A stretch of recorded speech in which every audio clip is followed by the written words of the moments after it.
बिस्मिल्लाहिर्रहमानिर्रहीम। अस्सलाम वालेकुम स्टूडेंट्स, मैं हूं वाजिद अली कंबो, आपका chemistry teacher, student second year chemistry chapter 14। और आज हम अपने लास्ट लेक्चर उसको कंटिन्यू करेंगे।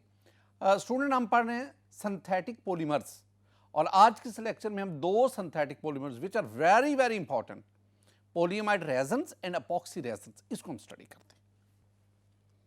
माय डियर स्टूडेंट, पहले हम polyamide resins, polyamide resins are also called, they are called nylons, हम इनको नायलॉन्स कहते हैं, they are commonly known as nylons। तो हम ना नायलॉन को स्टडी करेंगे और उनको हम पॉलीअमाइड क्यों कहते हैं ये हम लेक्चर में डिस्कस करेंगे। तो पॉलीअमाइड रेजन या जिन्हें हमने नायलॉन कहा, पहले इसकी सिंथेसिस को स्टडी करते हैं।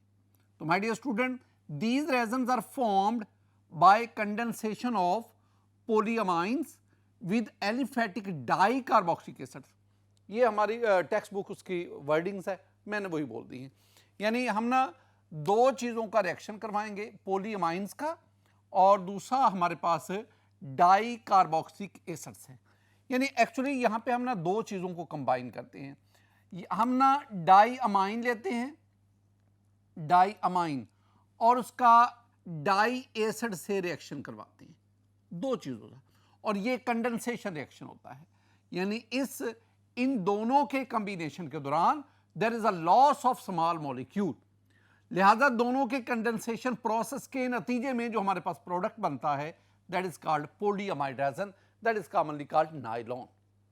जरा एग्जांपल पे आए स्टूडेंट, मेरे पास ना नायलॉन 66, इसकी एग्जांपल मैं आपके साथ शेयर करने जा रहा हूं। नायलॉन 66 याद रखना, नायलॉन 66 ये फर्स्ट सिंथेटिक फाइबर है। It was introduced by Wallace H Carothers and his team at DuPont Institute. वहां पे ना वेलस, वही वेलस जिसने पॉलिएस्टर उसको इंट्रोड्यूस करवाया था, वही वेलस जिसने पॉलीमराइजेशन प्रोसेस को इंट्रोड्यूस करवाया था। तो वेलस जो कि डीपॉन्ट कंपनी उसकी उस टीम को हेड कर रहा था जो पॉलीमर्स पे वर्किंग कर रही थी, इस टीम ने 1935 में पहली दफा नायलॉन 66 को प्रिपेयर किया। नायलॉन 66 जो है ना, इसके लिए दो मोनोमर्स हमें चाहिए, जरा गौर से देखना। पहला जो मोनोमर हमें चाहिए that is adipic acid. Look at this one is the adipic acid. अगर आप इसको गौर से देखेंगे ना, दोनों एंड पे दो कार्बोक्सिलिक एसिड है और इसके बीच में आपके पास चार मेथिलीन ग्रुप है, CH2 CH2 CH2 CH2, चार मेथिलीन ग्रुप और एंड पे दो कार्बोक्सिलिक ग्रुप है। यानी this one is di acid, दो कार्बोक्स की वजह से हम इसे क्या कहेंगे, this one is di acid, this one is adipic acid. अगर मैं इसका ना योपिक नेम आपके साथ शेयर करूं तो my dear student, it's IUPAC name is 1-hexane 1,6-dioic acid. How many number of carbons are there? It has 6 carbons. इसमें 6 carbon है। बिल्कुल इसी तरह एडिपिक एसिड की तरह ये मेरे पास एक डाई अमाइन है। अगर आप इसमें देखेंगे, this one is hexane 1,6-diamine, hexane 1,6-diamine या हेक्सामेथिलीन डाइअमाइन, दो मैं नाम बोल रहा हूं, पहला नाम अयोपिक, दूसरा नाम कॉमन, हेक्सामेथिलीन डाइअमाइन। इसमें हम देखोगे एंड पे दो NH2 ग्रुप हैं, दो अमाइनो ग्रुप है, और बीच में अगर आप मेथिलीन को देखेंगे तो वो 6 है। अगर मैं आपसे पूछूं कि इस ये जो डाइअमाइन हमारे पास है, इसमें कितने कार्बन एटम है, तो answer is very simple, it has 6 carbon atoms. यानी दोनों जो मेरे पास मोनोमर्स हैं, आई मीन एडिपिक एसिड और हेक्सामेथिलीन डाइअमाइन, दोनों में 6 कार्बन हैं। अब इन दोनों में कंडेंसेशन रिएक्शन होता है, कैसे जरा देखें। माय डियर स्टूडेंट, ये मेरे पास this one is adipic acid, adipic acid, मैंने इसको शॉर्ट करके लिखा CH2 टेकन 4, इसका मतलब है यहां पे CH2 4 दफा लिखना है, जगह कम है, शॉर्ट करके टाइम को बचाने के लिए मैंने इस तरह लिख दिया।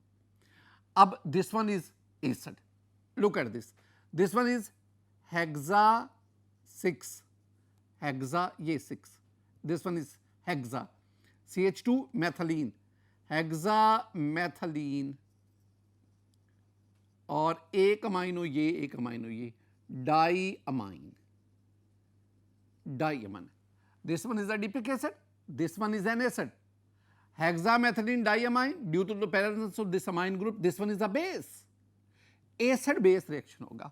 आप n number of adipic acid लें, n number of hexamethylene diamine लें, रिएक्शन होगा. माय डियर स्टूडेंट जरा गौर से देखें, इन दोनों का रिएक्शन होगा. हमारे पास पहले सॉल्ट बनेगा, एसिड बेस रिएक्शन हुआ, ये सॉल्ट बना. अब इस सॉल्ट को आप 280 टू 300 डिग्री सेंटीग्रेड पर 18 एटमॉस्फेरिक प्रेशर पर हीट करेंगे. यहां से वाटर वेपर्स की फॉर्म में रिमूव हो जाएगा और आपके पास ये पॉलीमर बनेगा. This one is nylon 6,6. देखिए अब हुआ क्या भला, जब ये रिएक्शन हुआ ना तो ये आपके पास एसिड जो है, एसिड इसने और इसका रिएक्शन हुआ, हमारे पास ये वाला जो है ये वाटर यहां से रिमूव हुआ. पहले तो इसका सॉल्ट बनता है ना, सॉल्ट के बाद फिर यहां से वाटर रिमूव होता है. तो मैं तो डायरेक्ट लिख रहा हूं ना, अब ना मैं बीच में सॉल्ट वाला जो स्टेप है उसको स्किप कर रहा हूं, मैंने आपको समझा दिया है. अच्छा स्टूडेंट, अब आपके पास बना क्या, आपके पास बनेगा बड़ी एहतियात के साथ C double bond O, C double bond O, आगे आपके पास CH2 taken 4, C double bond O, और आगे आपके पास NH, next you have CH2 taken 6 और NH. ये बॉन्ड इधर एक्सटेंड कर दो, ये बॉन्ड मैं ज्यादा इसमें डिटेल में नहीं जाऊंगा, ये इधर एक्सटेंड कर दे और इधर आप ये N लगा दें प्लस 2NH2O, ये वाटर हुआ कंडेंसेशन. ये जो आपके पास प्रोडक्ट बना है ना, this one is nylon 6,6. This one is called polyamide. Polyamide. Why this one is called polyamide? Look at this. ये वाला जरा देखें, ये वाला, ये बॉन्ड हमारा इंपॉर्टेंट है. Student, this one is amide linkage. Amide linkage बिल्कुल ऐसा लिंकेज हम पेप्टाइड में भी पढ़ चुके हैं. जरा देखें, ये मेरे पास एक अमाइनो एसिड है, ये मेरे पास दूसरा अमाइनो एसिड है. इस अमाइनो एसिड का ये जो कार्बोक्सिल ग्रुप और इस अमाइनो एसिड का ये जो अमाइनो ग्रुप है, वाटर का लॉस हुआ, आपके पास ये पेप्टाइड बना. इसमें ये जो बॉन्ड आ रहा है इसे हमने पेप्टाइड बॉन्ड कहा रहा था. मैंने कहा था कि this one is amide linkage, peptide linkage कह लो, this one is actually amide linkage. और मैंने उस वक्त भी कहा था this amide linkage is present in protein. और अब हम क्या पढ़ रहे हैं, this amide linkage is also present in nylon 6,6. लिहाजा इस अमाइड लिंकेज की वजह से these polymers are called polyamide resins. हम इनको पॉलीअमाइड कहते हैं. और ये जो पॉलीअमाइड है, इनका जो जेनरिक नेम है वो नायलॉन है, nylon. And this special nylon is called nylon 6,6. एक और बड़ी इंपॉर्टेंट बात माय डियर स्टूडेंट, इसी के बारे में आपके साथ शेयर कर रहा हूं. एक है silk. Silk, silk is a protein, silk is a natural fibre, but this nylon 6,6, this one is a synthetic fiber. The first man-made fiber is nylon 6,6. In most of its properties, it resembles with silk. And silk is a protein, silk is a natural fiber. कौन कौन सी properties my dear student, जो linkage silk में है, protein में है, I mean polyamide linkage, the same linkage is present in nylon 6,6. अब ना अगर आप सिल्क और नायलॉन 6,6 दोनों का स्ट्रक्चर देखेंगे, दोनों के चेन्स के दरमियान हाइड्रोजन बॉन्डिंग पाई जाती है. और हाइड्रोजन बॉन्डिंग की वजह से इनका थ्रेड जो है वो बहुत ज्यादा स्ट्रॉन्ग होता है.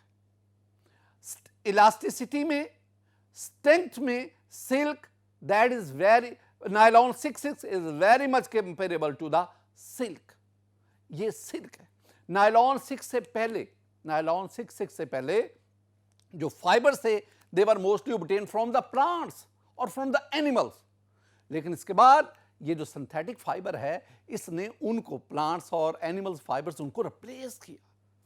माय डियर स्टूडेंट, हमारे पास नेक्स्ट है, this one is the most important polyamide. Nylon 66 is the most important polymer. It should be kept in mind that we also have another nylon, that is nylon 6. Nylon 6, it is made up of, ये अगर देखेंगे ये किससे बना हुआ है, ये कैप्रोलैक्टिन से बना हुआ है। It is made up of by the polymerization of caprolactam we obtain the nylon 6. एक और भी याद रखना, ये जो कैरोथर है वो और उसकी जो टीम है उन्होंने एक और भी पोलीमाइड रेजिन इंट्रोड्यूस, एक और नायलॉन भी इंट्रोड्यूस करवाया था, दैट वाज नायलॉन 510। लेकिन ये जो है ये आगे फिर इंट्रोड्यूस नहीं हो सका। स्टूडेंट ये भी याद रखिएगा कि 1935 में तो नायलॉन 66 इंट्रोड्यूस हुआ था, लेकिन मार्केट में कमर्शियली ये 1939 में आया था। एक और भी चीज जो मैंने टेक्स्ट बुक में लिखी हुई है कि अब जो है the word nylon is accepted as a generic name for synthetic polyamide. ये जो synthetic polyamide है ना, नायलॉन 66, नायलॉन 6, नायलॉन 510, इनके लिए जो हमने जेनरिक नेम है वो नायलॉन, यानी फैमिली नेम इनका नायलॉन है और उसको हम एक्सेप्ट करते हैं। माय डियर स्टूडेंट, अब ना एक और चीज, वैसे अब मैं जानना क्या चाहता हूं कि हम इसको नायलॉन 66 क्यों कहते हैं, ये अक्सर ना एग्जाम में पूछा जाता है कि भाई दिस वन इसका नायलॉन से। मैं आपको इसका आंसर तो बता चुका हूं, मैं दोबारा फिर ये बात रिपीट करवाता हूं। क्वेश्चन क्या पूछा जा रहा है, व्हाई नायलॉन 66, हम नायलॉन 66 क्यों कहते हैं, मैं बता चुका हूं इसका आंसर। दोबारा देखो, nylon 66 derives it's name from its starting material. Nylon 6 किससे बनता है, एडीपिक एसिड से। नायलॉन 66 किससे बनता है, हेक्सामेथिलीन डाइअमाइन से। मैं दोबारा इनका स्ट्रक्चर लिख रहा हूं, this one is adipic acid, adipic acid CH2 and CH2 चार दफा ये कहलाता है मैथिलीन, CH2 मैथिलीन ग्रुप, चार दफा लिख लिया।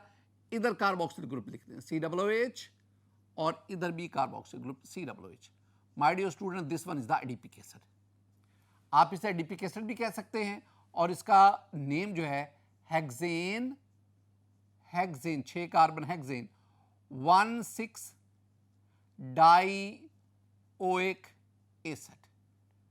Hexane 1 2 3 4 5 6 due to the presence of 6 carbon, this one is hexane 1 6, 1 पे 6 पे दोनों पे कार्बोक्सिल ग्रुप है तो नहीं, इट हैज 6 कार्बन, तो 6 कार्बन। और दूसरी तरफ ये मेरे पास हेक्सामेथिलीन, हेक्सा मीन 6, मैथिलीन यानी 6 दफा आपने CH2 लिखना, CH2 CH2 CH2 CH2 CH2 and CH2, ये मैंने 6 दफा लिखा है।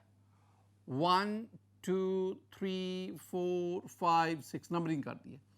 इधर अमाइनो ग्रुप लगा दो NH2, इधर अमाइनो ग्रुप लगा दो NH2, तो ये क्या बना, ये बना हेक्सा 6 मैथिलीन, 6 मैथिलीन है डाइअमाइन, या इसका योपिक नेम भी आपको आना चाहिए, हेक्सेन 1,6 डाइअमाइन, ये इसका अयोपिक नेम है। अब माय डियर स्टूडेंट, जरा गौर से आपने ये बात देखनी है कि ये जो हम लिखते हैं ना नायलॉन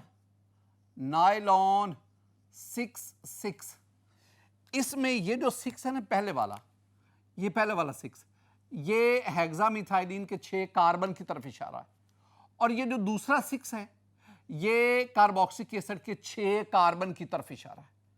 तो चूंकि इसके जो स्टार्टिंग मटेरियल हैं, आई मीन एडीपिक एसिड और हेक्सामेथिलीन डाइअमाइन, दोनों में 6 कार्बन होते हैं, लिहाजा इस पॉलीमर का नाम बना, इस पॉलीअमाइड का नाम बना nylon 66, and this one is very important. Characteristics पे चले, nylon is mainly used as textile fiber, ये टेक्सटाइल फाइबर के तौर पर इस्तेमाल होता है। और दूसरा, it has a combination of, ये अल्फाज याद करने आपने, it has a combination of high strength due to the presence of hydrogen bonding between the chains, elasticity, अगर आप नायलॉन फाइबर लेकर उसको खींचें तो वो उसकी लेंथ में इनिशियल लेंथ से 4 गुना इजाफा हो जाता है। It has a toughness and abrasion resistance की वजह से it can be use for clothing. ये और अब्रेशन रेजिस्टेंस, इसका भी जो जिम्मेदार है, रिस्पॉन्सिबल है, वो hydrogen bonding. My dear student, जरा देखें इस पे, ये नायलॉन 6 कहां इस्तेमाल होता है। एक मैं सेंटेंस आपको बताता चला, sky divers use parachutes made up of nylon 6 के थ्रेड से बने हुए जो पैराशूट्स हैं, स्काई डाइवर उनको यूज करते हैं। बिल्कुल इसी तरह ये तमाम मटेरियल जो है आप इसमें देखेंगे, इसमें जो है नायलॉन 6 उसका इस्तेमाल किया गया।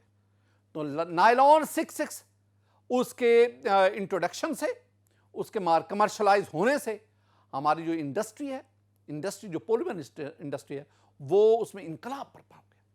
तो ये सारे का सारा क्रेडिट जो है ये वेलस एच कैरोथर और उसकी टीम को जाता है, जो डुपॉन्ट कंपनी जो है वहां पे काम कर रहा था। माय डियर स्टूडेंट, नायलॉन 6 के बाद एक और इंपॉर्टेंट सिंथेटिक पॉलीमर की तरफ बढ़ते हैं, and that is epoxy resins. My dear student, epoxy ये हमने एपॉक्साइड ग्रुप पढ़ा हुआ है, तो उसी से रेलेवेंट ये कुछ चीज बनेगी। पहले तो मैं इसकी सिंथेसिस की तरफ आता हूं। Epoxy resin is made by condensing, दो चीजों को कंडेंस करें।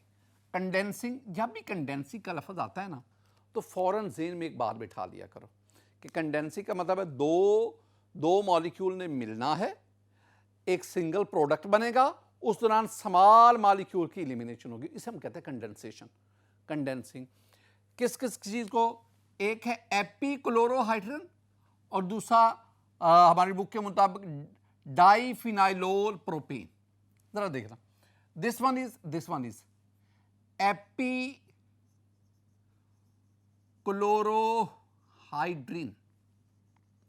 बाज दफा तो एग्जाम में ना एपीक्लोरोहाइड्रिन का फार्मूला ही पूछ लेते हैं कि right down the formula of epichlorohydrin, structural formula of epichloro.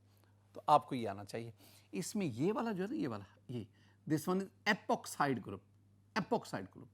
तो एपी की वजह से एपॉक्साइड, क्लोरोक्लोरीन की वजह से हाइड्रोजन, तो epichlorohydrogen. Look at this one is, ये इतना हिस्सा देखिए, ये वाला this one is phenylol, OH group alcohol, OH group की वजह से OL आ गया, ol due to the OH, and this one is the phenyl group. तो फिनाइलोल, एक ये, तो क्या बना, डाइफिनाइलोल। और ये कार्बन चेन को देखिए, 1 2 3, कितने कार्बन, 3, तो नाम क्या बना, प्रोपेन। तो diphenylol propane, this one is diphenylol propane. ये इन दोनों की कंडेंसेशन हुई। अब उस कंडेंसेशन के दौरान पहले एक इंटरमीडिएट बनता है, फर्दर फिर हमारे पास जो फाइनल प्रोडक्ट, मैं फाइनल प्रोडक्ट ही लिख रहा हूं। माय डियर स्टूडेंट, जो आपके पास फाइनल प्रोडक्ट बनेगा ना, उसमें आप ज़हन में बिठा लो कि ये HCl से मिलेगा, HCl मिलेगा, वो फिर सोडियम से, हाइड्रोक्साइड से। ये जो रिएक्शन होता है ना, ये बेस कैटालाइज्ड होता है। यहाँ पे सोडियम हाइड्रोक्साइड जो है ना, उसका भी इस्तेमाल होता है, बेस कैटालाइज्ड होता है। तो HCl से मिलेगा, HCl बना, वो इस बेस से रिएक्शन करेगा, वाटर एलिमिनेट होता है, और वाटर एलिमिनेट होने की वजह से हम इसे कंडेंसेशन, वो बीच वाला स्टेप वो मैं नहीं लिख रहा, मैं फाइनल प्रोडक्ट ही लिख रहा हूं। स्टूडेंट, आपके पास फिर क्या बचेगा, ये CH2, this one is the CH2, और आगे इसको ऐसा लिखना है, CH और CH2, and you have O, और इधर बिल्कुल इसी तरह ये आपने 2 लेने हैं स्टैचोमेटिकली। देखिए, ये एक लेना है, इसका मतलब है कि 2 एपीक्लोरोहाइड्रोजन में से एक एपीक्लोरोहाइड्रोजन इसके साथ इधर से मिलेगा, दूसरा दूसरी तरफ। जब दूसरा दूसरी तरफ से जाएगा तो ये ClH से मिलेगा, HCl बना, वो सोडियम हाइड्रोक्साइड से वाटर बन जाएगा और NaCl एलिमिनेट हो जाएगा, और बाकी जो हिस्सा आपके पास बचेगा वो CH2, ये वाला, और CH2, and we have O here। अब ये आपके पास बना। ये जो मैंने लिखा है ना, ये अगर आप देखेंगे ना, तो इसका DP1 बन रहा है, इसमें अब ये एक या दो डीपी वाले जो आपके पास अपॉक्सी रेजन बनेंगे ना, एक या दो डीपी वाले, they are usually colours liquid. लेकिन अगर यहां पे आप मजीद इसके साथ मजीद ये मोनोमर अटैच करते जाओ और 20 से 30 मोनोमर के कॉम्बिनेशन से जो एपॉक्सी रेजन बनेगा दैट इज सॉलिड। तो ये जो मेरे पास बना है ये शॉर्ट लेंथ पॉलीमर है और इसकी डीपी 2 है और मजीद अगर इसके साथ बढ़ाएंगे डीपी बढ़ती जाएगी, degree of polymerization, DP stand for degree of polymerization. और जितनी डीपी बढ़ती जाएगी, जितने ज्यादा से ज्यादा मोनोमर कंबाइन होते जाएंगे, आपके पास लॉन्ग चेन पॉलीमर बनेगा और यूं फिजिकल स्टेट लिक्विड से सॉलिड में कन्वर्ट होती जाएगी। माय डियर स्टूडेंट, ये आपके पास प्रोडक्ट बना and this one epoxy resin. ये आपके पास क्या बना? अपॉक्सी।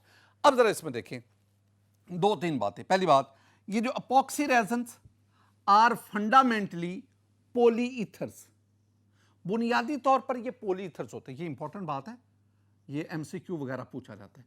ये अपॉक्सी रेजन बुनियादी तौर पर पॉलीईथर्स होते हैं।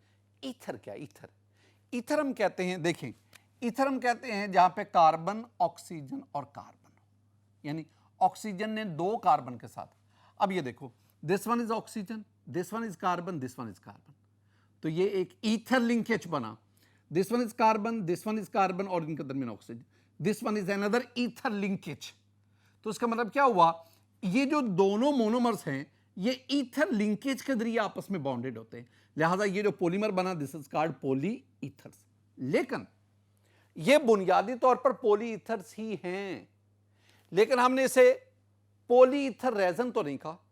हालांकि अगर आप पीछे देखेंगे जो हमने पॉलीएस्टर रेजन कहा, हमने पॉलीएमाइड रेजन कहा। अब देखें पॉलीएस्टर रेजन क्यों कहा? क्योंकि उसमें एस्टर लिंकेज है। पॉलीएमाइड रेजन क्यों कहा? नायलॉन 6, इसमें अमाइड लिंकेज है। लेकिन इसमें ईथर लिंकेज के बावजूद हम इसको पॉलीईथर रेजन नहीं कह रहे हैं, ये पॉलीईथर। हम इसे क्या कह रहे हैं? But written their names on the basis of their starting material and the presence of epoxide group on the.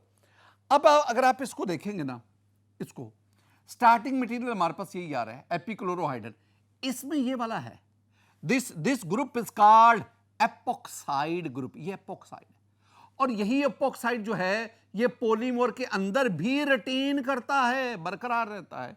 इस एपॉक्साइड की मौजूदगी की वजह से these are called epoxy resins. हम इसे क्या बोलते हैं? Epoxy resin. ये जो मैंने आपको समझाया ना, ये this one is one of the types of epoxy resin. My dear student, epoxy resin की और भी कई टाइप्स हैं। अगर आप गौर से देखेंगे, all these are various types of epoxy resins. They have various characteristic, various properties by changing the nature of starting material. तो nature of starting material condition change करने से आप मुख्तलिफ किस्म के एपॉक्सी रेजन इनको प्रोड्यूस करते हैं। उनमें से एक टाइप मैंने आपके साथ डिस्कस की। तीन बहुत बहुत इंपॉर्टेंट पॉइंट्स स्टूडेंट आपके साथ डिस्कस करने जा रहा हूं। अक्सर एग्जाम में ना क्वेश्चन आता है, write down the uses of epoxy resins. तो मैं कहता हूं अगर ये क्वेश्चन आए ना तो आप ये तीन बातें लिखेंगे। जरा गौर से सुने क्या क्या। पहली बात, the major use of epoxy resins. हम यूजेस ऑफ एपॉक्सी रेजन की बात कर रहे हैं। The major use of epoxy resin is in coating material. तो एपॉक्सी रेजन इसका सबसे ज्यादा जो इस्तेमाल है ये बतौर कोटिंग मटीरियल इस्तेमाल होता है। क्यों कोटिंग मटीरियल के तौर पर इस्तेमाल होता है? क्योंकि it gives toughness, flexibility, adhesion and chemical resistance या केमिकल इनर्टनेस। ये जो एपॉक्सी रेजन्स हैं, याद रखना एपॉक्सी रेजन्स ये बुनियादी तौर पर कोटिंग मटीरियल के तौर पर इस्तेमाल होते हैं। कोटिंग मटीरियल के तौर पर क्यों इस्तेमाल होते हैं? क्योंकि इनमें खूबियां हैं। क्या क्या खूबी है? पहली बात, ये ड्यू टू देयर टफनेस, मजबूत हैं। सरफेस को, जिस चीज के ऊपर कोटिंग की जाती है उस सरफेस को ये महफूज रखते हैं। Due to their flexibility, flexible है। और तीसरी चीज ड्यू टू देयर एडहेशन, चिमट जाने की सलाहियत। And chemical inertness, chemical resistance due to the, हमने पढ़ा था ना कि ethers are least reactive organic compound और इनमें ईथर लिंकेज है। Due to the presence of ether linkage these are chemically resistant, these are chemically inert. दूसरी बात, industrial material, my dear student, ये दूसरा पॉइंट जो आपने एग्जाम में अगर क्वेश्चन आए तो लिखेंगे। Industrial material, thermal power stations, packing materials are coated with, ये इंपॉर्टेंट बात है, are coated with epoxy paints. ये दूसरी बात है, एपॉक्सी पेंट्स। ये अहम चीज है कि एपॉक्सी पेंट्स की मदद से आप इंडस्ट्रियल मटेरियल को, थर्मल पावर स्टेशंस को, पैकिंग मटेरियल, इनको कोट करते हैं। क्या मतलब? ये आपके पास इंडस्ट्रियल मटेरियल है, ये आपके पास थर्मल पावर स्टेशन जहां पे बिजली पैदा होती है, इसी तरह ये आपके पास पैकिंग मटेरियल है, इनके ऊपर हम एपॉक्सी पेंट्स की कोटिंग करते हैं। एपॉक्सी पेंट्स, रेजन नहीं, एपॉक्सी पेंट्स उनकी कोटिंग करते हैं। बिल्कुल इसी तरह dams, bridges, floor etc are painted with epoxy resins. गौर करो, इधर मैंने क्या कहा है? एपॉक्सी रेजन्स, और इधर मैंने क्या कहा है? Epoxy paints. तो एपॉक्सी पेंट्स की कोटिंग कहां कहां होती है वो याद रखना है, और एपॉक्सी रेजन्स की पेंटिंग जो पेंट, ये कहां कहां होती है? डैम्स में, ब्रिजेस हैं, फ्लोर है। डैम्स, ब्रिजेस, खतरा होता है ये जो ब्रिज जिस मटेरियल से बना हुआ है कहीं उसकी रॉटिंग ना हो जाए, खराब ना हो जाए, जंग ना लग जाए, उसको महफूज रखने के लिए उसके ऊपर एपॉक्सी जो रेजन्स हैं इनकी कोटिंग की जाती है, पेंट किया जाता है। बिल्कुल इस तरह फ्लोर्स, उसके ऊपर इसकी कोटिंग की जाती है। माय डियर स्टूडेंट, आज के इस लेक्चर में मैंने आपको दो चीज़ें पढ़ाई, एक पॉलीअमाइड रेजन्स और second one is epoxy resins. Synthetic fiber जो है ना, सिंथेटिक पॉलीमर जो है ना, उनमें ये दोनों बहुत बहुत इंपॉर्टेंट है। मेरी दुआ है कि अल्लाह ताला आप पर अपना फजल फरमाए, अल्लाह ताला आप पर अपना करम फरमाए। अस्सलामु अलैकुम व रहमतुल्लाह।